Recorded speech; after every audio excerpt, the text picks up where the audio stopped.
We begin with some sad news for St. Louis and Cardinals Nation. Baseball legend Lou Brock has died.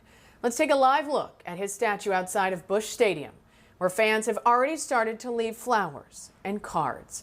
For those who saw him play, they can still hear 50,000 fans yelling Lou. Good evening. Thank you for being with us. I'm Ann Allred. And I'm Morgan Young. We have team coverage tonight, starting with Mike Busch, who's looking back at a Hall of Fame career. He was quite simply one of the greatest Cardinals players ever. Breaking ball, hit off the pitcher, to the third baseman, no play, base hit, 3,000 for Lou Brock. But Lou Brock may be best known as the centerpiece of one of the greatest trades in baseball history, coming to the Cardinals from the Cubs in June of 1964 for pitcher Ernie Broglio. Broglio never won more than 4 games for the Cubs.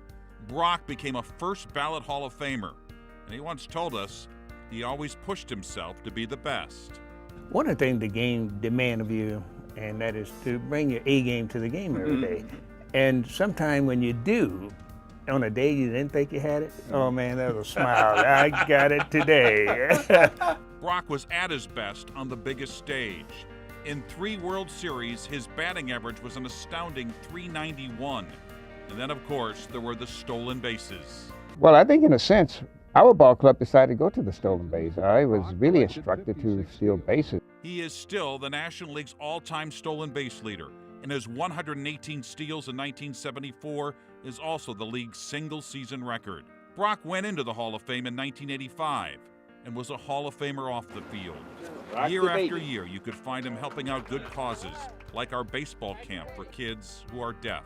There were people there to help me when I started out, and these kids are no different. We are there for them as well.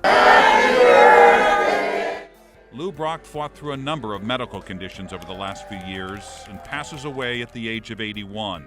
But when we think of him, we will think of the joy he played with and the joy he brought to thousands upon thousands of Cardinals baseball fans.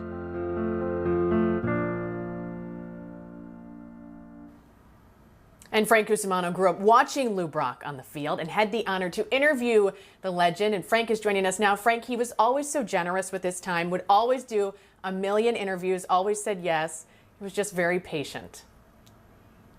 He really was, Ann. You know, when most people think of Lou Brock, they think of the 938 steals, they think of the 3,000 hits, or that incredible statistical performance he put on in the last 2 World Series where he hit .414 and .464.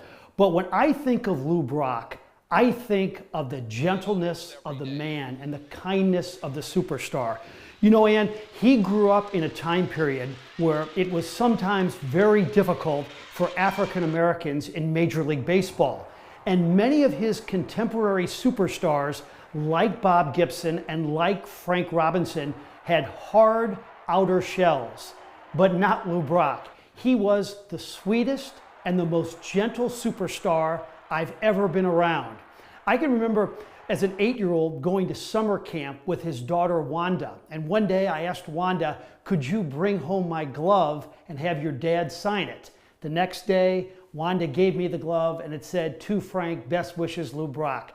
I've interviewed him like 50 or 60 times, and I've never seen the guy in a bad mood.